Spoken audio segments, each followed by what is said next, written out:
Hello, আসসালামু আলাইকুম। আশা করি সবাই ভালো আছেন। আমি এখন বর্তমানে আছি টরন্টো পিয়ারসন ইন্টারন্যাশনাল এয়ারপোর্টের প্লাজা প্রিমিয়াম লাউঞ্জে।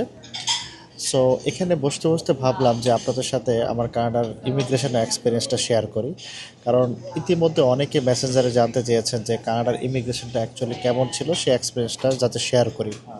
ইমিগ্রেশনের ক্ষেত্রে মানে কানাডাতে যারা নতুন আসবেন, অলরেডি যারা আসছেন তারা তো প্রসিডিওরটা খুব ভালো করে জানেন, কিন্তু যারা নতুন আসবেন তাদের ক্ষেত্রে প্রথমে যেটা হচ্ছে যে ফ্লাইট থেকে নামার পরে কিন্তু আসলে অ্যারাইভাল একটা ফর্মের মধ্যে ফিল আপ করতে হয়। এটা আসলে এখানে মেশিন আছে, পাসপোর্ট স্ক্যান করলে চলে আসে এবং সেটা বোর্ডিং পাসের মতো আপনার ইনফরমেশনগুলো আপনি সব দেবেন, বোর্ডিং পাসের মতো বের হয়ে আসে।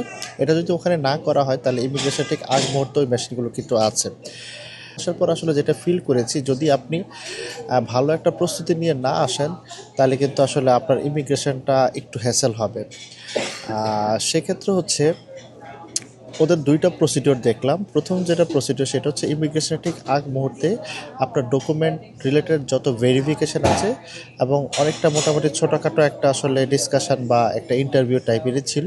এখানে আপনি কী কারণে আসছেন, সেই ধরনের ডকুমেন্ট, কি করেন, কেন আসছেন, হোটেল বুকিং, বা আপনি যদি এখান থেকে অন্য সিটিতে যান সেগুলার কোনো কীভাবে যাবেন, সেখানকার হোটেল বুকিং, এভরিথিং ভালো করে যাচাই বাছাই করে ওই যেটা বোর্ডিং পাসের মতো যে ইনফরমেশান ফর্মটা ছিল সেটাতে একটা ওরা মার্ক করে দিল। দেন হচ্ছে আমার ইমিগ্রেশনের ক্ষেত্রে আসলে ইমিগ্রেশন অফিসার মোটামুটি খুঁটিয়ে খুঁটিয়ে সব দেখেছেন।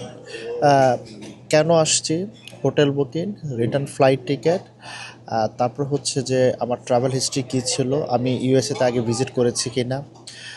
হোটেল বুকিংয়ের ক্ষেত্রে যেরকম আমি যে ক্যালগারিতে যাব, ক্যালগারি থেকে যেদিন আমি টরন্টোতে ব্যাক করব সেটা হচ্ছে 25 তারিখ রাতে ফ্লাইট হওয়ার কারণে আমার আসলে ওই দিনের কোনো হোটেল দরকার নেই, সেটা কিন্তু সে আমাকে জিজ্ঞেস করছে। এবং যেটা অবজারভেশন, যেহেতু আপনারা আসলে অনেকে জানতে চেয়েছেন, আমার নিজেরও কৌতূহল ছিল।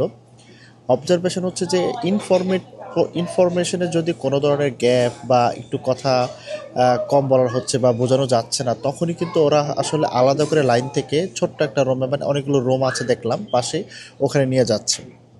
সো এমনও হয়েছে যে আগেও কানাডাতে এসেছে, এবার আসার পরও প্রায় 10 মিনিট 15 মিনিট ধরে কথা বলতেছে। সো যারা কানাডাতে আসবেন, যারা একদম ফুল প্রিপারেশন নিয়ে আসবেন, প্রথমে আপনার রিটার্ন টিকিটটা, সেকেন্ড হচ্ছে আপনার ট্যুর প্ল্যান, থার্ড হচ্ছে আপনার হোটেল বুকিং এবং ডে ওয়াইজ হোটেল বুকিংটা খুব ভালো করে দেখলাম যে একদম চেক করে। ফোর্থ হচ্ছে যে আপনার যদি অন্য কোনো সিটিতে যান সেই সিটির কোনো ধরনের কী ট্রান্সপোর্ট আপনি ইউজ করতেছেন। এ হচ্ছে আমার কানাডার এক্সপিরিয়েন্স। স্মুথ ছিল, নর্মাল ফর্মালিটি।